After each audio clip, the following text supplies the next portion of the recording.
na ako'y nabiyo nga video niya na ang usa ka vlogger na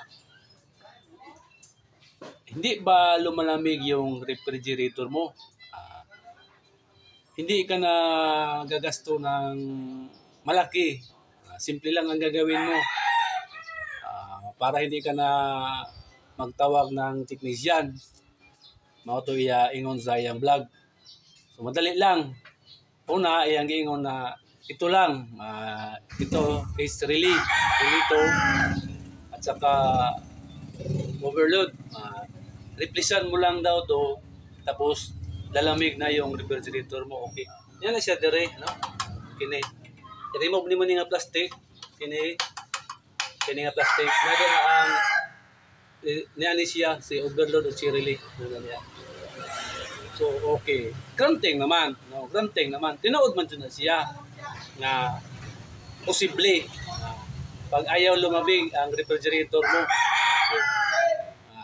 Simple lang ang gawin mo. Ito lang, replacean mo. Pwede. Pero, ato i-enhance ang maong video. Ato lang idagdagan. Para sa kaalaman ng iba, ato lang dagdagan to. Kailangan marunong tayong gumamit ng tester. Mag-study tao paggamit anong tester, no? Tester to. Ato na yung testera, no? Diyan. Tester na to ni si overload.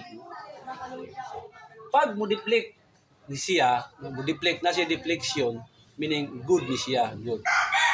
Mapod ring relay, ato kay testeran, yeah. Ito na testeran. So, kung mo-deflect gihapon siya, na siya deflection, good na siya. Okay. Pero kung wala, simpre, doubt. So, ato siya nga lisdan. Ayaw mo dire-diretso, nga mapalit tayon mo diretso. So, inyo lang sa patisteran. O, kung wala mo tester, ari mo dito sa shop. Kay pwede ka ayaw ta mapatabang sa mga technician sa knowledgeable. Kay always remember, little knowledge is dangerous. Okay. Pag little knowledge ka, nako, delikado talaga yung mga ginagawa mo. So, ina lang siguro. Pero, okay naman itong isang video sa usa ka vlogger. Totoo naman na posible mangyari, no? Okay, ina na lang siguro, no? So, mo ni siya karon ng iyang brand, no? Ini si Panasonic, ini ang iyang brand ani, ang iyang pero ang una jud ni siya naabot din sa shop ni si Panasonic gumikan kay nagleaking ni siya, no? Dili siya problema ang iyang overload o dili siya problema ang iyang release. So amo kining gipresyuran o 400 PSI para 450 ni siya. Para makita na mo or mabalaan na mo kung nag-leaking ba dyan ng iyang piping system sa maong condenser. Kay dili man tanan moingon ta nga overload ang iyang problema o release. So meaning ato sa siyang gipaandar. Pag okay siya, maandar ganin yung compressor motor, maandar ganin siya. So meaning nag-leaking ang imong linya, no? Ang iyang pipe. Kini mga piping system ani. So ina na lang siguro, no?